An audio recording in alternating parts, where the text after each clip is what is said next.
எல்லா குழந்தைங்களுக்கும் என்னோட வணக்கம். நான் உங்க தீபிகா அருண். என்ன குழந்தைங்களா, யார் அந்த பையன் அப்படின்னு தெரிஞ்சுக்கணும்னு ரொம்ப ஆர்வமா இருக்கீங்களா? சரி சரி, நம்ம உடனே கதைக்குள்ள போயிடலாம். அத்தியாயம் 7. யார் அவன்?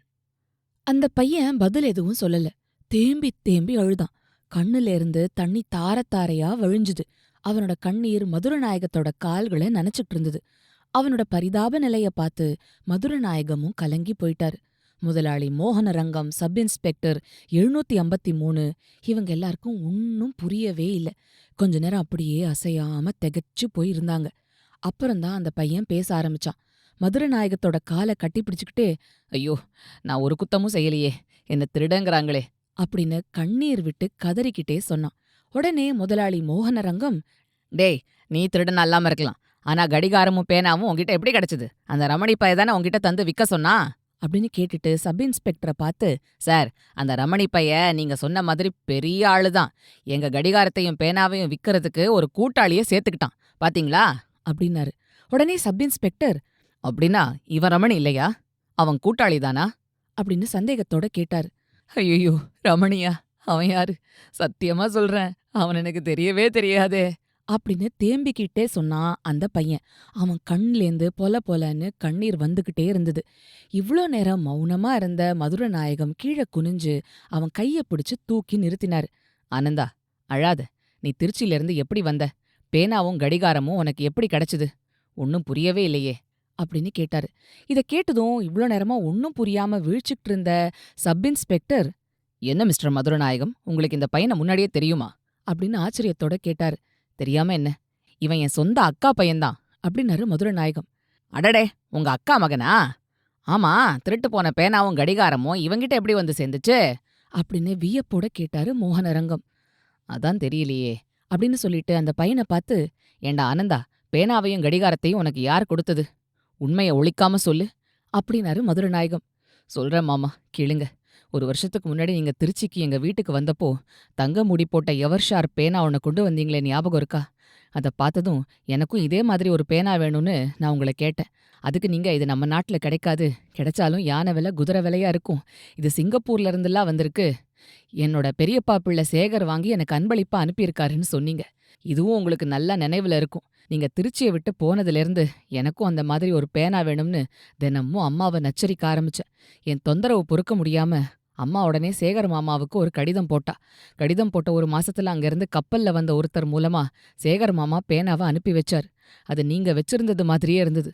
உங்க பேனா மேல எழுதியிருந்தது மாதிரியே அந்த பேனாலையும் சேகர் அன்பளிப்புன்னு எழுதியிருந்தது. ஆனந்தன் இத சொல்லிக்கிட்டு இருக்கும்போதே முதலாளி மோகனரங்கம் குறுக்கிட்டு, அப்படின்னா அந்த கடிகாரம் எப்படி வந்தது அப்படின்னு கேட்டாரு.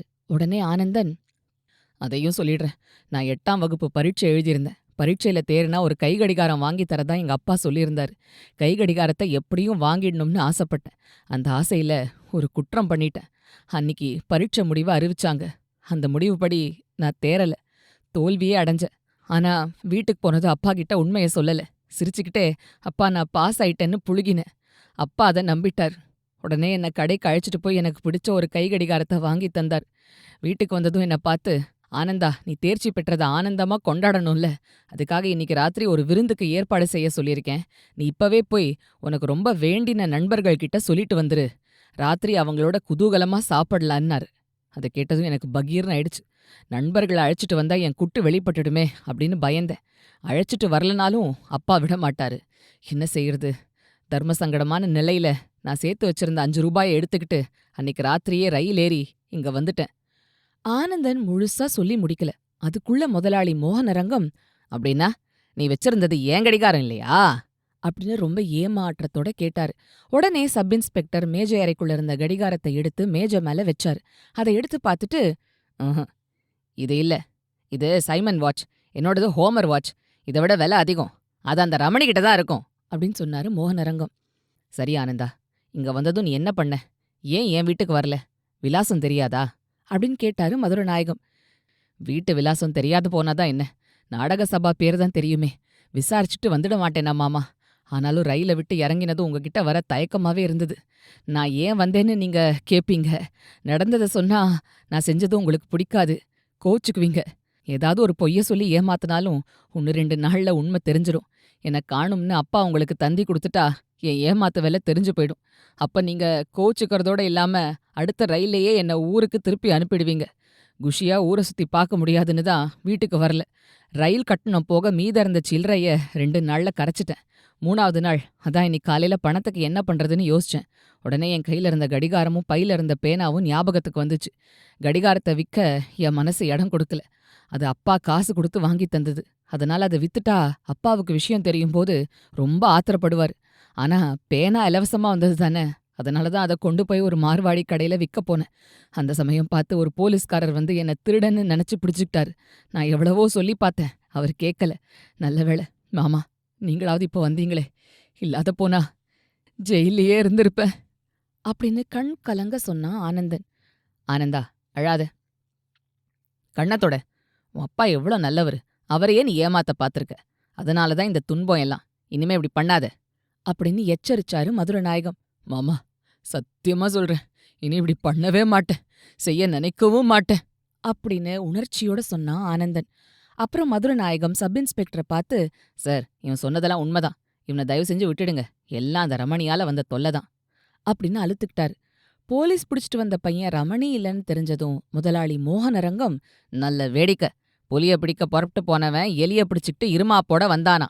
அந்த கதையால இருக்கு அப்படின்னு சொல்லிட்டு சப் இன்ஸ்பெக்டரை பார்த்து, சார் அந்த ரமணி பயல விடக்கூடாது. அவன் மகா அயோக்கியன். சுலபமா கிடைக்க மாட்டான் அப்படின்னாரு. உங்களுக்கு அந்த கவலையே வேணாம். அவன் எங்க இருந்தாலும் கூடிய சீக்கிரம் கொண்டு வந்துருவோம் அப்படின்னு தைரியம் சொன்னாரு சப் இன்ஸ்பெக்டர். அப்புறம் மதுரநாயகம் சப் இன்ஸ்பெக்டர் கிட்ட இருந்த ஆனந்தனோட கை கடிகாரத்தையும் பேனாவையும் வாங்கிக்கிட்டு, நாங்க வரோம் சார், கொஞ்சம் கவனமா இருங்க அப்படின்னு சொல்லிட்டு புறப்பட்டாரு. முதலாளி மோகனரங்கமும் ஆனந்தனும் பின்தொடர்ந்தாங்க. 3 பேரும் கார்ல ஏறி நாடக கொட்டகைக்கு போனாங்க. அங்க போனதும் முதல் வேலையா திருச்சியில இருக்கிற அத்தானுக்கு மதுரநாயகம் ஒரு தந்தி கொடுத்தாரு. அதுல ஆனந்தன் சென்னைக்கு வந்திருக்கிறான், இன்று இரவே திருப்பி அனுப்புகிறேன் அப்படின்னு அறிவிச்சார். அறிவிச்ச மாதிரியே அன்னிக்கு ராத்திரி வண்டியிலேயே ஆனந்தன ரயில்ல ஏத்தி அனுப்பி வச்சாரு. இந்த ரமணி எங்கதான் போனான் குழந்தைங்களா? சரி அதை விடுங்க.